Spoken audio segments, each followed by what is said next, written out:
मंडळी, वधू आणि वर लिहिलेलं पाहून या जागेला मंगल कार्यालय समजत असाल तर तुम्ही चूक आहात.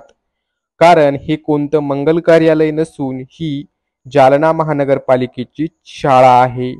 कोविड काळात तर या शाळेतील शिक्षकांनी विद्यार्थ्यांना चक्क आपल्या घरातच शिकवणी दिल्याचं देखील सांगितलंय. पाहुयात मंगल कार्यालयात शाळा भरवण्याची वेळ जालना महानगरपालिकेवर का आली आणि या शाळेमध्ये विद्यार्थ्यांना कोणकोणत्या अडचणींना सामोरं जावं लागतं. नमस्कार, माझे नाव ज्ञानेश्वरी माणिक जाधव.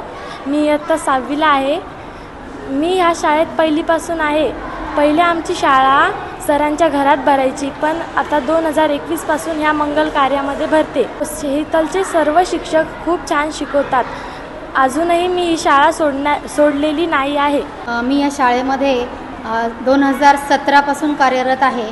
अगोदर आम्ही सर्वे करून ही शाळा विद्यार्थ्यांचा सर्वे करून ही शाळा उभी केलेली आहे आणि आमच्या घरातच ही शाळा जवळपास 4 वर्ष भरत होती.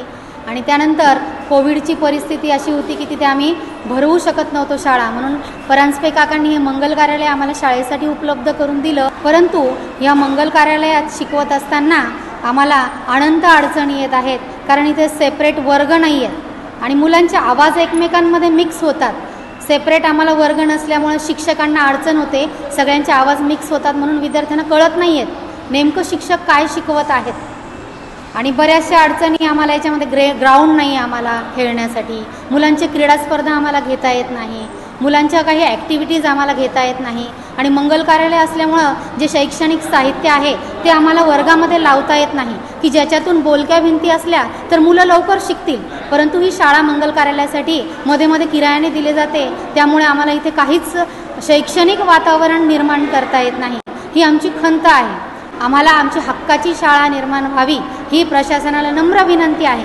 शाळाला म्हणजे ही भाड्यानं आपण घेतलेलं आहे. मंगल कार्यालय शाळेला उपलब्ध करून दिलं आहे आणि यांच्यासाठी एक जागा अलॉट करून तिथं आपण 4 रूमचं बांधकामाचे कार्यादेश पण दिलेला आहे. पुढील महिन्यात काम चालू होईल आणि 3 ते 4 महिने त्यांना बांधकाम करून नवी शाळा उपलब्ध होईल. म्हणजे पूर्ण कार्यवाही पण पूर्ण झालेली आहे.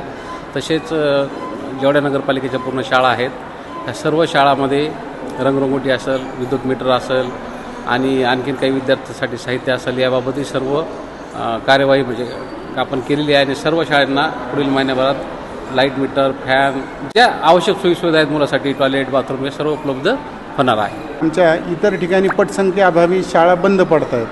लोकांचा कल इंग्रजी शाळांकडे चाललेला आहे, सेमी इंग्रजी शाळांकडे चाललेला आहे. तर आम्ही प्रशासनाला विनंती केली आणि आमच्याकडे एक सेमी इंग्रजी शाळा सुरू करण्यासाठी सर्वेक्षण सुरू केलं. आम्हाला एक 30-40 मुलं 2 पदाकरता पाहिजे होती.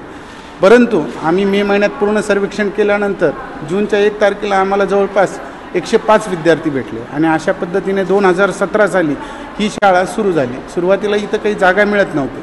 आमच्या घरातच आम्ही जागा दिली. तर हात्या घरातच हॉल, बेडरूम, किचन अशा ठिकाणी मुलं बसायचे. दुसऱ्या वर्षी 150 झाले, 150चे तिसऱ्या वर्षी 200 झाले. विद्यार्थ्यांच्या सर्वांगीण विकासासाठी पायाभूत शिक्षण हे अत्यंत महत्त्वाचे असते. मात्र जालन्यातील या शाळेमध्ये पायाभूत सुविधा तर सोडा, विद्यार्थ्यांना त्यांच्या हक्काची स्वतःची अशी शाळाच नाहीये. यामुळे भाड्याच्या मंगल कार्यालयात या विद्यार्थ्यांना शिक्षण घ्यावं लागतंय. शिक्षण घेत असताना देखील या विद्यार्थ्यांना अनंत अडचणींना सामोरं जावं लागतंय.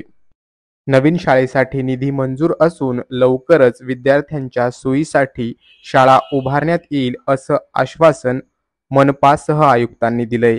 आता तरी या विद्यार्थ्यांच्या शाळेचा प्रश्न सुटून त्यांना त्यांच्या हक्काची स्वतःची अशी शाळा मिळणार का हे येणारा काळच ठरवेल. Narayan Kale, news 18 local, Jalna.